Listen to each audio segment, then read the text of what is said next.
Thank you, that's very kind. And thank you also for the invitation. It's great to be here. I'm really pleased to be in Bonn and to be talking to you. I'm also looking forward to the discussion. There's a handout which has 3 sides, so it's passing around. I hope you'll all get one.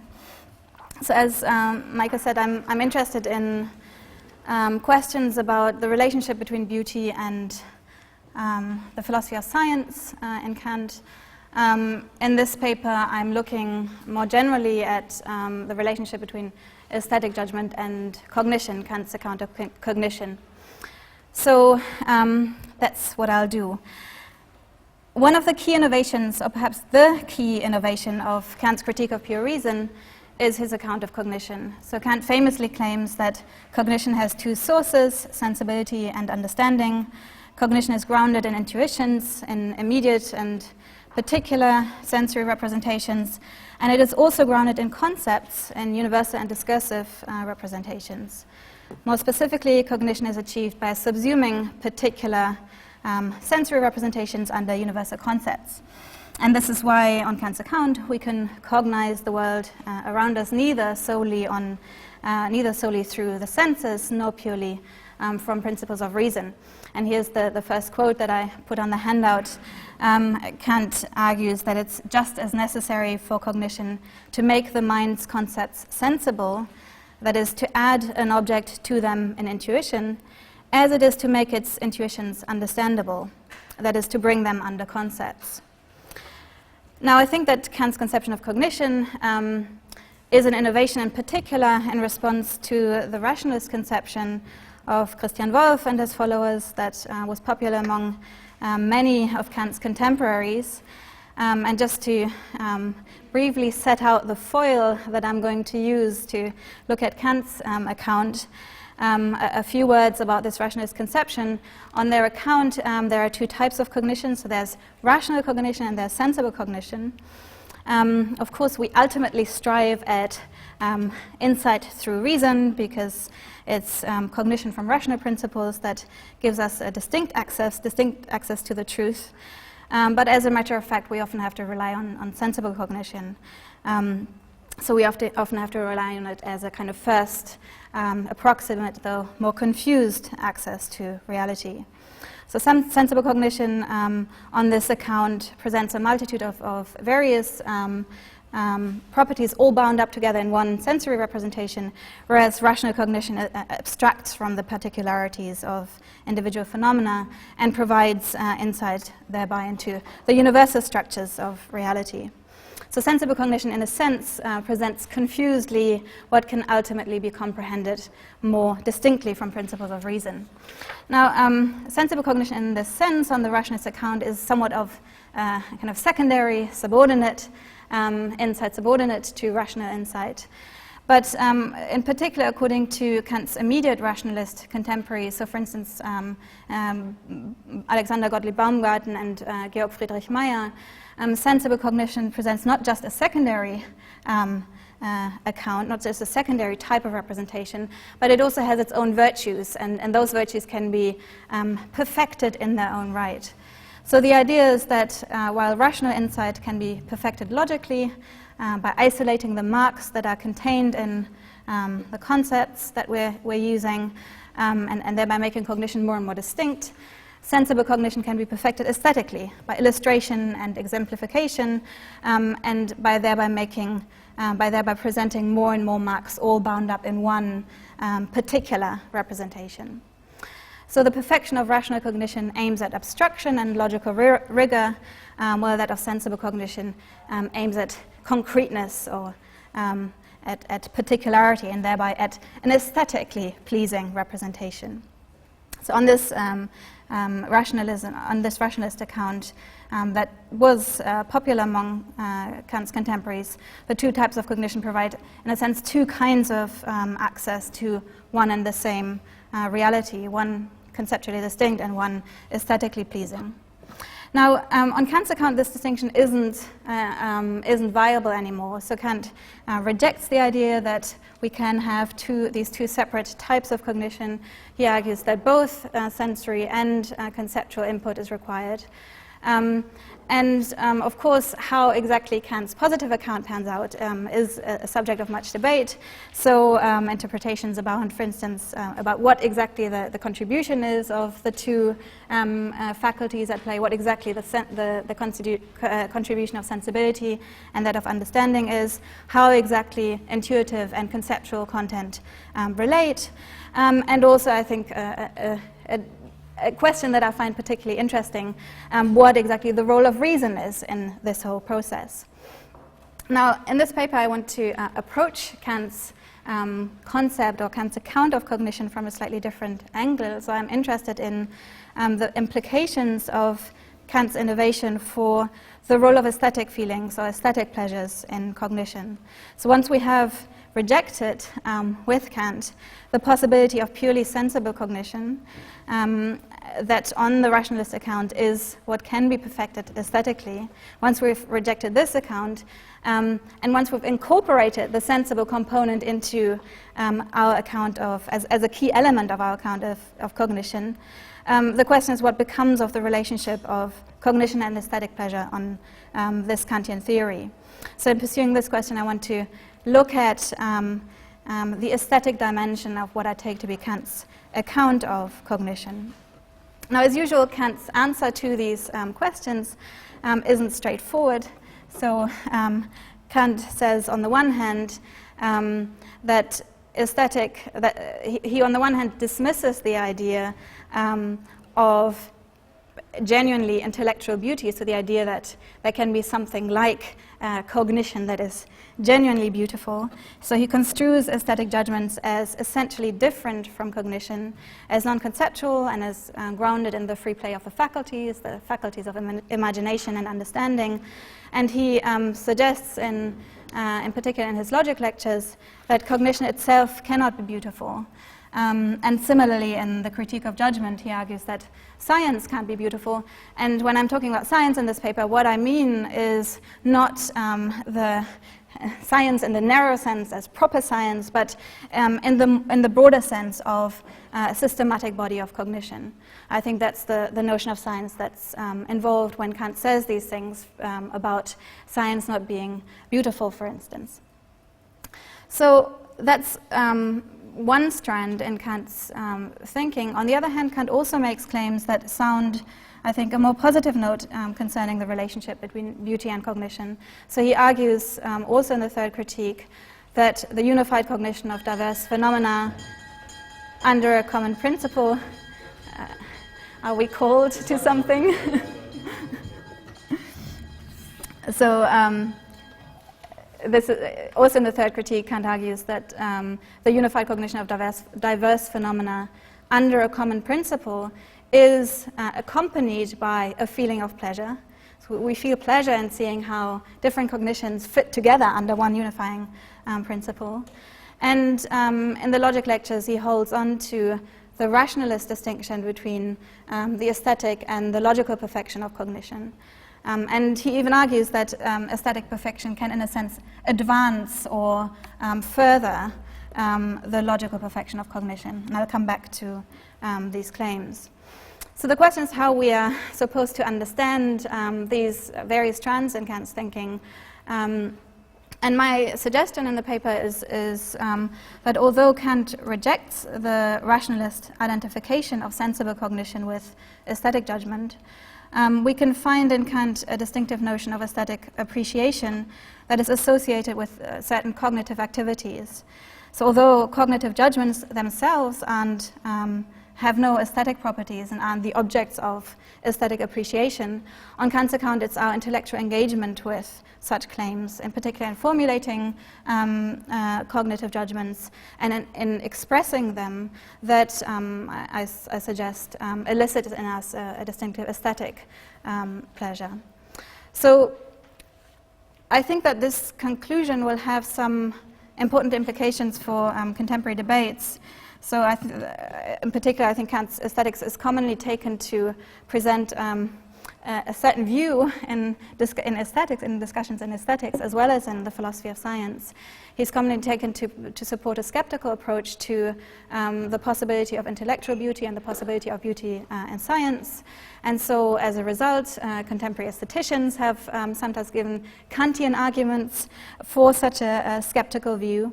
But if the argument I'm going to make in this paper is right, then I think the implications are that we should treat such popular approaches with some skepticism. We should treat them cautiously. And I think that instead there's the things Kant says, the kind of broader picture we can glean from his account points towards a more interesting connection between issues of beauty and cognition and truth on the Kantian theory. So what I want to do is argue for this in 3 steps. I'm going to first have a look at Kant's non-conceptual account of aesthetic judgment, aesthetic pleasure, that reflects his rejection of the rationalist identification of beauty and truth, or beauty and cognition.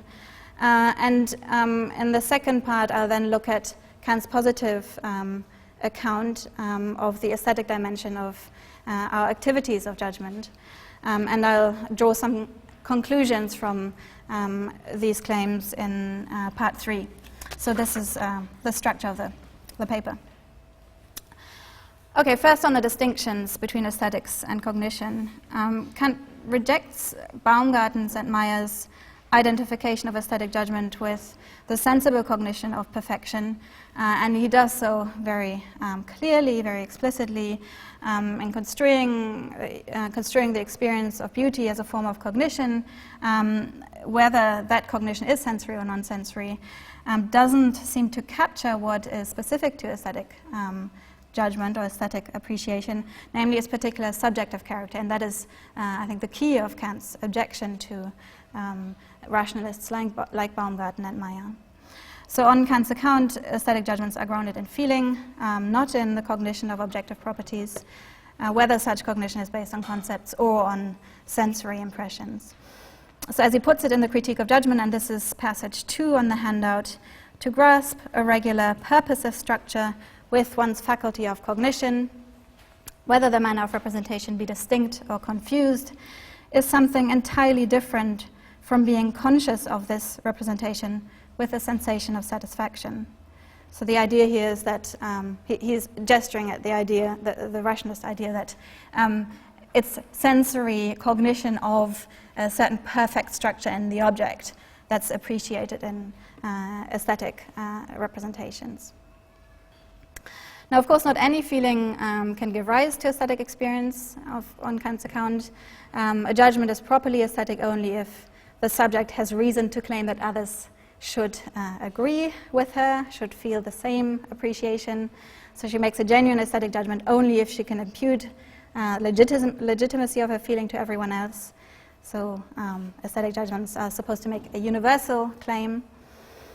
And in the Critique of Judgment, Kant proposes to account for this peculiar nature of aesthetic judgments by his theory of the free play of the faculties. So what's important here is that the intellectual activity that is involved in aesthetic judgments of the beautiful is, on the one hand, that it conforms to the general conditions of cognitive judgment, so it conforms to the general conditions of cognition, where cognition relies, on the one hand, on the work of the imagination, the faculties that presents sensory unities to us and presents them as unified, and then the other on the understanding, the faculty that conceptualizes these unities and the faculty of understanding them, these unities as unities of a particular kind. And so the idea is that while successful cognitive judgments in fact subsume a sensory unity under concepts, in the case of aesthetic judgments, no such conceptual subsumption occurs. So the understanding, the imagination presents unities, presents sensory unities, and we are aware of these unities as understandable, but no particular concept is employed in order to fix our conception of what the unified sensory object is that we're presented with.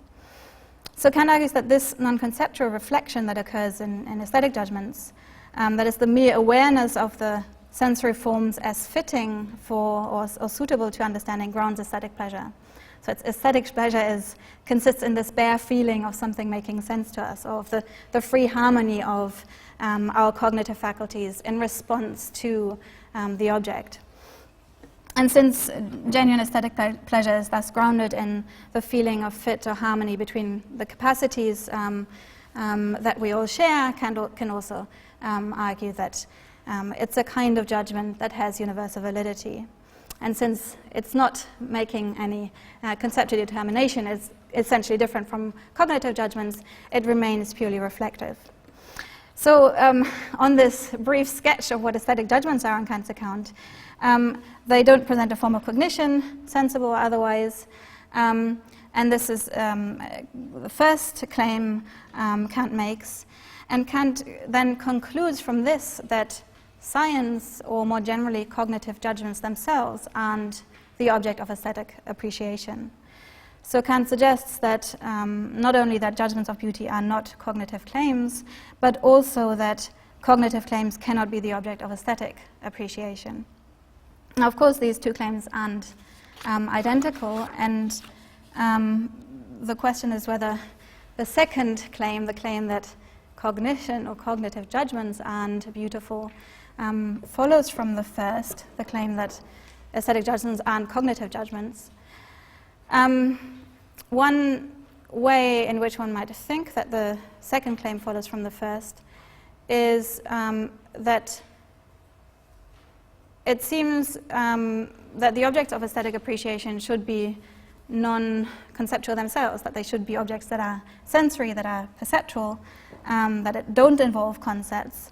And that is because the imagination works with, it seems, the bare sensory material. So insofar as we're not applying any concepts in aesthetic judgments, the kind of reflective activity of the imagination seems to be directed at, well, sensory forms or however we might describe the material that is given to our senses.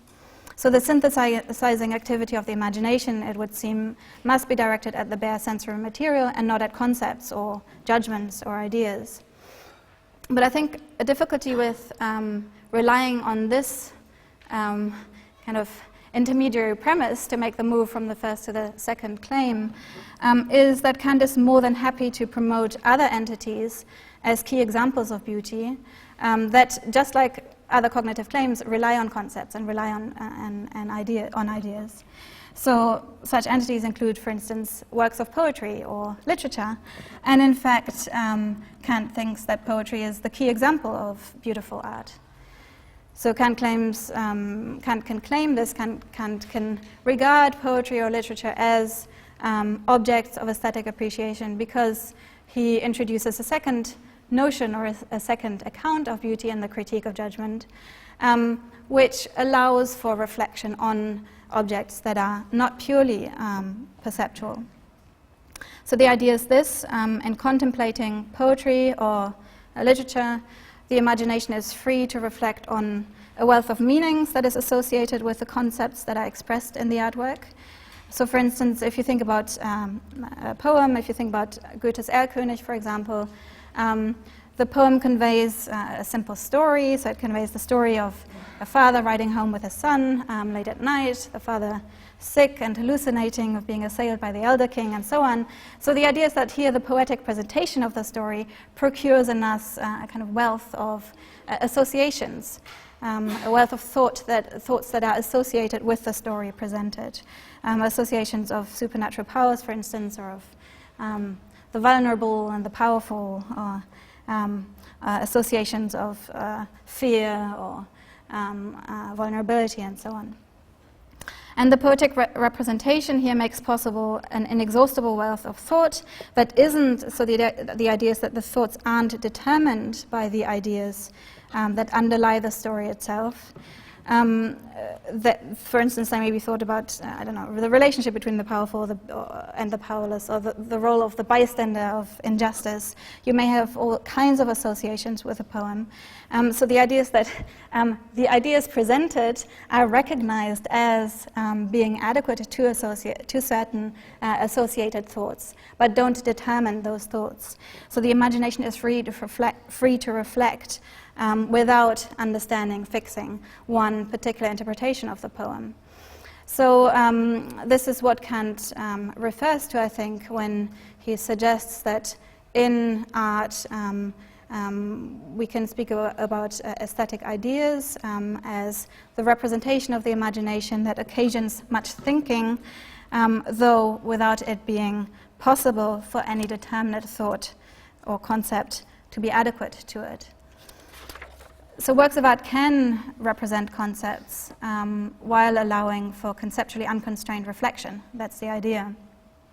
And Kant suggests that it's the task of genius to produce such representations, where genius is has a very technical, well, a clear meaning of, well, the capacity to produce artistic expressions that go beyond the concepts that are expressed, and yet are adequate to the concepts.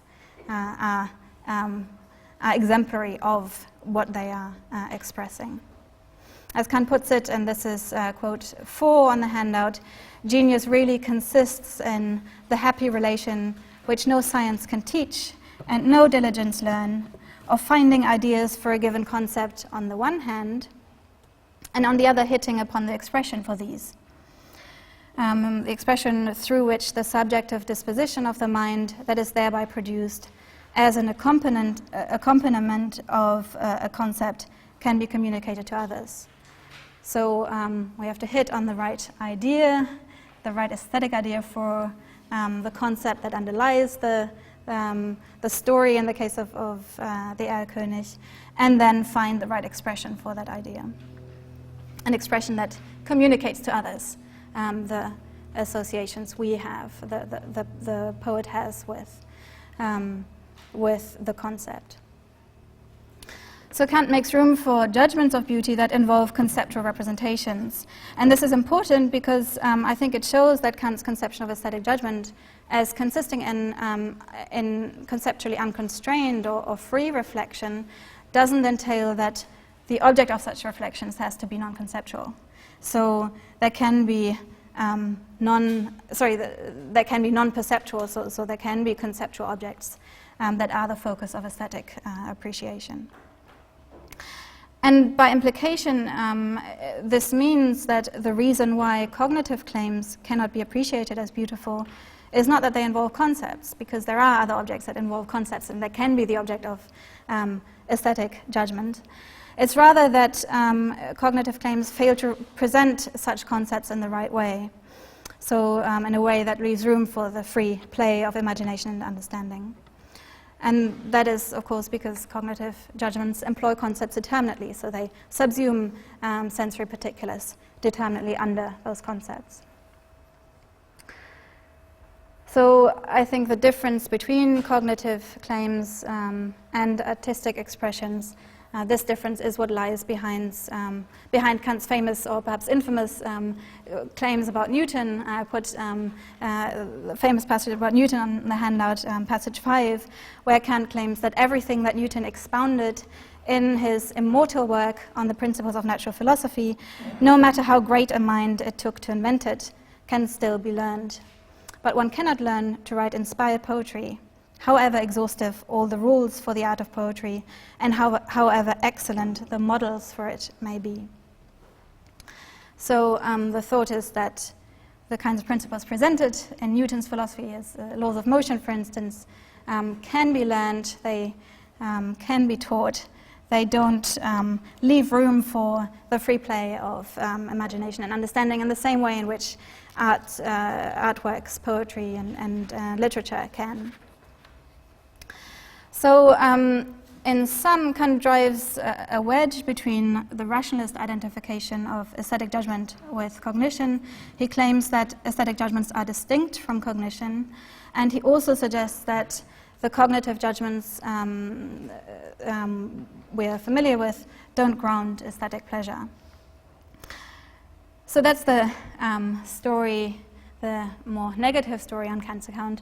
I want to move on to what I take to be his more positive story in response to the question how aesthetics relates to cognition. And what I want to suggest is that the story that I've just spelled out leaves room for the possibility that other aspects of our cognitive activities, so our cognitive endeavors, may provide the grounds for aesthetic pleasure. And to see this, I just want to look again at this passage from Newton, because I think it's a little bit odd how Kant, the kind of contrast that Kant draws there. And I just want to take that as perhaps a way into the positive claims that he makes. So in the passage, Kant compares the rules for writing inspired poetry, which he says don't exist. So there are no rules that teach us how to do good poetic work or write great works of literature. He compares these rules with substantive scientific principles. So he compares them with the principle of natural philosophy, Newton's laws of motion, for instance. And he suggests that while those substantive scientific principles can be taught and learned, the rules for writing inspired poetry can't. They don't exist. Or if they exist, they are never going to be sufficient for teaching us how to be great poets. So this is odd, I think, because, of course, Kant takes the way in which artworks to be produced as what's distinctive about their existing genius in art and not in science. So it is kind of skewed contrast to contrast the rules for writing poetry with the rules of the principles of science, the laws of science, rather than principles for doing good science, for instance. Related to this, I think a second curiosity about the passage is that Kant's contrast focuses on the principles of science as such, and not on their expression. But as we've seen in art, it's not the particular concepts that are expressed, but rather the way in which they are expressed that leaves room for the free play of the faculties. So even if scientific principles can be taught, the question there is, might there not be ways in which they may be expressed that leaves room for aesthetic appreciation? And I want to take these two worries in turn. So first, I think it's far from obvious that we can spell out determinate principles for doing good science. So scientific principles are often discovered in roundabout ways. So the discovery may involve visual aids or analogical thinking, or perhaps other more creative sources of inspiration. And it seems that not all discoveries are the result of a rule-guided activity and a kind of fully explicable mechanism, even if the principles that are thereby discovered can be made fully explicit. And perhaps you might think this is slightly contentious on the Kantian account, because in a way we might think what's more crucial to the Kantian defense of the objectivity of science than his claim that cognition is grounded in fundamental a priori principles, a priori principles of the understanding. As we know from the Critique of Pure Reason, we have fundamental principles of understanding that are also the principles of nature. From the metaphysical foundations of natural science, we know that there are more substantive metaphysical principles that govern the formulation of particular empirical principles in science. And so cognition does seem to be determined by a priori rules on Kant's account. But I think it's also clear that even on the Kantian story, the a priori determination of cognition has its limitations, and in particular it has its limitations in particular in empirical science. So the transcendental and metaphysical laws determine the fundamental structure of cognition and of nature as such, but they leave open, they leave underdetermined the specific character of empirical nature. And this is why the possibility of science, of empirical inquiry, and the formulation of empirical cognitions, cognitive judgments, requires the further capacity to search for unity among our various individual simple cognitions. It relies on the reflecting power of judgment. This is what we learn later on in the critique, not under the name of reflective judgment, but hypothetical reason, and in more full-blown glory in the critique of judgment. So Kant argues that we have to rely on this reflecting activity, and we have to be guided by a regulative principle in the search for unity among our cognitions. We have to assume in science that what is contingent for human insight does, in fact, fall under unity of laws that can be recognized as being necessary. So although science is governed by the laws of understanding and guided by this regulative principle of unity, there's no set of rules that fully determines the process of formulating such more specific empirical principles, specific empirical cognitions. So the unification of the manifold of data that we're concerned with in forming empirical cognitive judgments is achieved through a reflection on the data that is to some part spontaneous and involves a free activity of imagination and understanding. So I think that what we can, well, sometimes Kant calls this this activity, and this is in particular, so in the first critique, the capacity to see the universal in the particular and to find what's universal in the particular data. And as you all know, in the first critique, he thinks that this is a capacity that can't be taught by rote, that has to be practiced. That's what he calls a mother wit, a capacity that we have to practice and can't learn from textbooks. So the search for unified cognition isn't fully rule-guided, as Kant's statements about Newton would lead one to assume. It should therefore come as no surprise when Kant argues that the successful unification of diverse phenomena is recognized with a feeling of pleasure.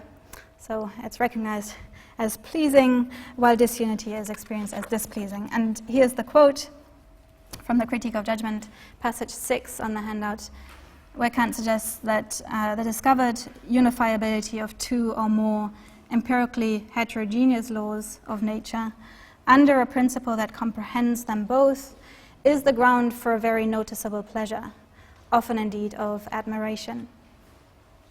So in this case, what is considered as pleasing or as worthy of admiration isn't the phenomena, the phenomena that are subsumed under principles, nor I think is it the fact that we now understand these phenomena better by means of a general principle, but it seems to be admiration of our own intellectual capacities here. So admiration that we have succeeded in finding general principles in what seems so contingent to us. So the first point to note about Kant's positive account of the relationship between aesthetics and cognition is that its cognitive activities, such as the unification of cognitions, rather than cognitive judgments themselves, that are the result of such activities, that can occasion the kind of pleasure that is associated with the feeling of cognitive harmony. And this leads me to a second point I want to make about Kant's positive story, which is that I think this free interaction between the imagination and the understanding is required not only in formulating unified systems, but also in expressing the relation between such systems and what they represent. So I'm going to say a bit more about that suggestion. The idea is that not all expressions of concepts or of cognitive claims fully determine their application or fully determine our imagination in seeing the link between sensory and conceptual input, sensory and conceptual content. Now, Again, one might think that this suggestion is slightly contentious on the Kantian, in the Kantian context, and that is because Kant's transcendental and metaphysical principles ensure that our scientific concepts and laws have objective validity, so they ensure that they do apply to the phenomena.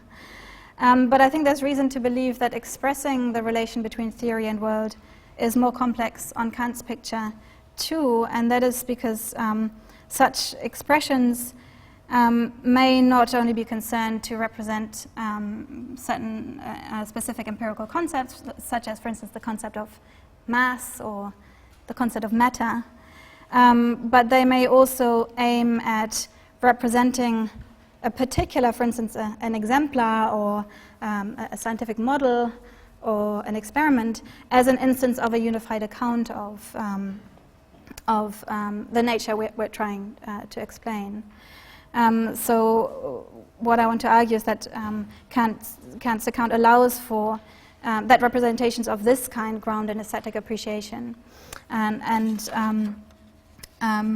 can, in that way, leave room for expressions of cognitive judgments that are that are objects of aesthetic appreciation. So what do I mean by this? I think Kant goes some way towards spelling out such a view in his lectures, in particular in his logic lectures, and to some extent in his anthropology lectures, where Kant maintains the distinction that I sketched at the beginning between the aesthetic and the logical perfection of cognition that he takes over from Baumgarten and Meyer. So the question is why he can maintain this distinction, having rejected the thought that there are these two types of cognition, sensible and rational, that the rationalists work with. Well, first of all, the important point to note is that Kant associates with aesthetic perfection on the one hand and logical perfection on the other. He associates, well, sensibility and understanding, so the two sides of our cognition. While logical perfection aims at the clarification of concepts and conceptual relations, the goal of aesthetic appreciation is, aesthetic perfection is comprehensibility, or Kant calls this Verständlichkeit, or sometimes Fasslichkeit, so the possibility of grasping the significance of our concepts in concreto. And comprehensibility is achieved on this account through the use of examples and illustrations. It concerns the ease and the liveliness of our cognitions. So I think Kant goes there somewhat towards explaining the empirical conditions of the way in which sense of representation is achieved for creatures like us. So he's no longer concerned with the kind of transcendental story, but gives us an empirical story of how sensibility can provide the input to cognition. But so that's one way in which Kant sets up this distinction between the two types of perfection of cognition. But it's not all, and this is, I think, what's interesting about Kant's account here. Kant doesn't just say, well, the aesthetic perfection just consists in giving sensible content to our ideas. He also suggests that this sensible representation can itself be beautiful, so it can itself be the object of aesthetic appreciation. He suggests that we can, I quote from passage 7, we can think of an aesthetic perfection that contains the ground of a subjectively universal pleasure, where, as he puts it bluntly there, this pleasure is beauty. So Kant argues that the sensible representations of abstract cognitive claims can themselves be aesthetically pleasing. And he argues furthermore that it's the capacity of genius, so the capacity of providing original and exemplary representations that is required for the combination of aesthetic and sensible perfection. So that's required for making conceptually distinct representations also sensible to us. And that's what's expressed in the next passage, passage 8. It's in the greatest possible unification of logical with aesthetic perfection in general, and respect to those cognitions that are both to instruct and to entertain that the character and the art of genius actually shows itself. So it's the capacity to represent concepts in a way that can leave room for aesthetic reflection, that can, on the one hand, represent concepts in sensibility, and on the other, actually show, make clear those concepts. So as Kant suggests, cognition may be appreciated as beautiful given the right expression. So again, it's not cognitive judgments as such, but this time it's cognition expressed in a particular way that can be regarded as beautiful. So I propose then to construe the aesthetic perfection of cognition according to this account in the lectures as representations that are adequate, that adequately express a concept, so that are adequate to the concept, while also making room for the free activity of the imagination and understanding. So more specifically, such free reflection is possible by presenting the particular as standing in for the unlimited range of possible phenomena that fall under the concept. So we may end up reflecting on the concept and seeing connections with other ideas, and seeing how they may apply to other sensory particulars. Kant doesn't mention the beauty of scientific representations in his lecture, so he's very sparse on examples, very sparse on following his word on what it would be to represent aesthetically these abstract ideas. But I think that his account leaves room for such cases as, for instance, physical models or chemical experiments or perhaps biological exemplars that present in one particular instance a whole unified theory, and thereby leave room for the imagination to run through a host of connected and associated thoughts. So in the second case, in which Kant's account makes room for aesthetic pleasure associated with our cognitive activities, the pleasure is not elicited by the intellectual process that is involved in formulating a principle that unifies cognition, but in this case it's involved in coming up with an adequate representation. But I think in both of these cases that I've looked at, the aesthetic appreciation is grounded in a pleasure that is associated with the awareness of our own faculties, so the awareness of the harmony between our intellectual capacities without fixing on any particular cognitive judgment. So to sum up this suggestion, cognitive judgments cannot be grounded in, cannot be grounds for aesthetic pleasure. So it's not the judgments themselves on Kant's account, but it's certain cognitive activities that can be grounds for an aesthetic appreciation. Okay, so that's my suggestion for Kant's positive account. I want to draw out a few implications of this story. So first of all, I think that the two suggestions are compatible. They're not incompatible because Kant makes claims against the possibility of aesthetics of cognitive judgments as such, but he leaves room for aesthetic appreciation of other cognitive activities involved in formulating cognitive judgments or expressing them. So there's no contradiction in the negative and the positive story that I've told. What may we perhaps take from this more generally for the relation between aesthetics and Kant's account of cognition? So first of all, to go back to the contrast with the rationalists. On the rationalist account, aesthetically perfected sensible cognition is different in kind from rational insight. So it's grounded on a different. It has a different source. It's grounded on senses, on the senses, not in reason. And on the rationalist account, the aesthetic perfection of cognition pulls, in a sense, in the opposite direction from the logical perfection of cognition, because the more particular, the more aesthetically pleasing our representations are, the less we get in terms of conceptual distinctness. So the more engaging a representation is, the less conceptually or logically distinct it is. I think on the Kantian account, the picture looks quite different, and that is because the contribution of the senses that provides no distinct type of access to reality.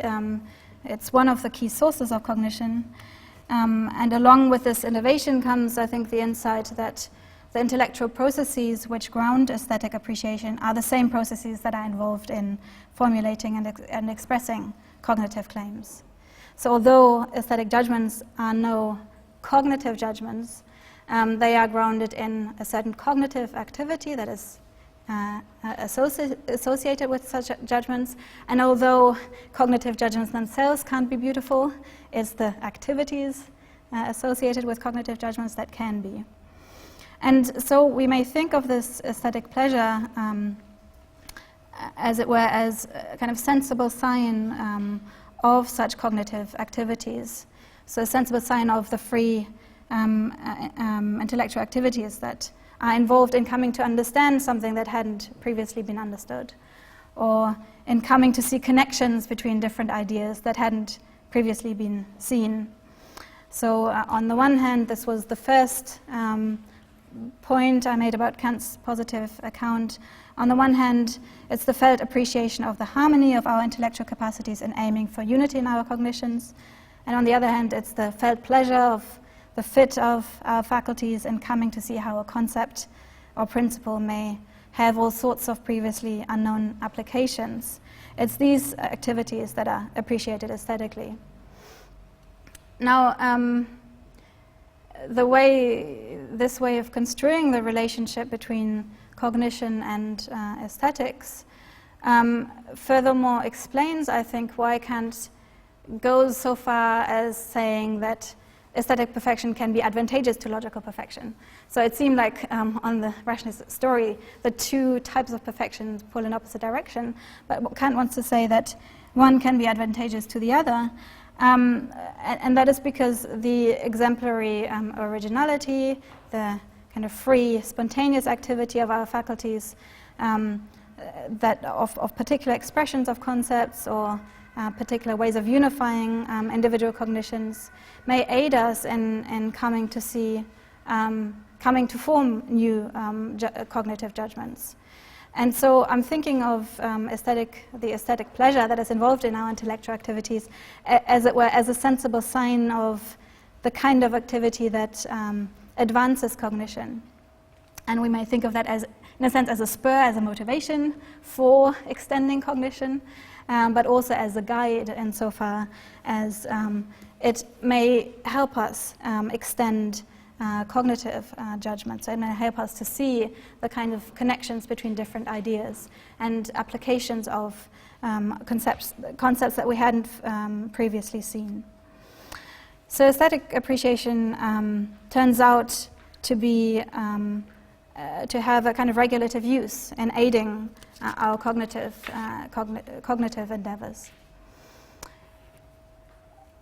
Now, I haven't said anything about truth in this story, and that's a big question. So it seems that if what I've said so far is right, if the kinds of activities that can be appreciated aesthetically are also the kinds of activities that may aid the extending of cognition and advancing of understanding, then this doesn't say anything about whether the kind of cognitions we're forming will turn out to be correct. So to put it in terms of the philosophy of science, beauty may just as well lead us to adopting the false theories. And I think the brief answer to the question how truth fits into this story is that that cognition is not knowledge. Cognition doesn't guarantee truth. And so even if, as I've suggested, aesthetic pleasure can accompany cognitive activities and can advance the logical perfection of cognition, the cognitions thereby unified or thereby expressed may very well turn out to be false. So there's no fail-proof way of beauty leading us to the truth. And that may be disappointing for at least those who want to think of the kind of beauty of I don't know, our scientific endeavors as also being an indication for the correctness of the kinds of theories or kinds of claims that those endeavors may lead us to formulate. And I'm going to use maybe 3 minutes to gesture at this very big context. I think there's a little bit more that the Kantian, that we can say from the Kantian perspective about the issue of truth. And that is that I think Kant does provide a kind of indirect link with the concern for truth, hinted at in his claim, and this is the last quote on the handout, that the systematic unity of the understandings cognitions is the touchstone of truth. So unifying of our various cognitive claims is what he calls the touchstone of truth. So by analogy with a tool for assaying the purity of precious metals, so the touchstone was, the idea of a touchstone is a stone that can aid us in discovering whether a metal is pure or not. By analogy with this tool, Kant claims that the systematic unification of individual cognitions and hence the advancement of cognition functions as a test for its truth, for the truth of our cognitions. And of course, I can't go here into Kant's theory of truth, but the idea is that, well, if we had a fully unified account of all cognitions, if per impossibile we could, all cognitions were unified and we had achieved complete cognition, we could check every cognition against every other. So we could make sure that the object of our cognition that our cognition does in fact is in fact adequate to the object, which is at least on Kant's nominal definition of truth, what truth consists in, its correspondence of a cognition with its object. So if we could have a fully unified account, we could also be true with no contradictions, fully coherent. We could also take that to be the true account of reality on the Kantian transcendental idealist picture. Now, since we can't have such a fully unified account, since that is an ideal of Kant's on Kant's account, the unification of cognitions can only act as a kind of negative test. So unity, coherence among our cognitions isn't a test for their truth, but this unity may at least suggest that we haven't got justification for our cognitions. And so in that sense, there's an indirect link with concerns for truth in our advancing of cognitions, in our unifying of cognitions. Okay, so the link then is that although cognition and beauty aren't necessarily linked to truth, there's this indirect relation I've suggested. The coherent unification of cognitions is not only the means of advancing the logical perfection of cognition, that is, the unification of cognitions, it is also a negative test for the truth of what we cognize. And so in seeking to advance cognition, we thereby promote the search for truth. And if beauty is a spur and a guide to cognition, it stands in an indirect relation to the search for truth as well. Now I should come to an end here. I just want to very briefly summarize the main claim that despite Kant's explicit rejection of the rationalist identification of beauty and cognition or sensible access to the truth, we can find a strand running through Kant's thought that paints a positive picture of what I think is a quite complex relation between beauty, truth, and cognition. And according to this picture, our cognitive activities can be aesthetically pleasing, not because such claims have determinately specifiable aesthetic properties, but rather because our cognitive activities that are associated with such claims leave room for the free play of the imagination and the understanding. So for the contemporary debate, this would suggest that the Kantian account can offer an alternative to the kind of rationalist idea that that aesthetic judgments and logically perfect cognitions are, in a sense, two separate ways of accessing the truth, and Kant can do that without then suggesting that beauty has nothing to do with cognition. Instead, I think he offers a suggestion that aesthetic feelings may well provide a kind of regulative aid in our cognitive activities. And I'll stop there. The full story will have to wait of that longer account that I think may be an interesting contribution to contemporary discussions in philosophy of science. So thank you.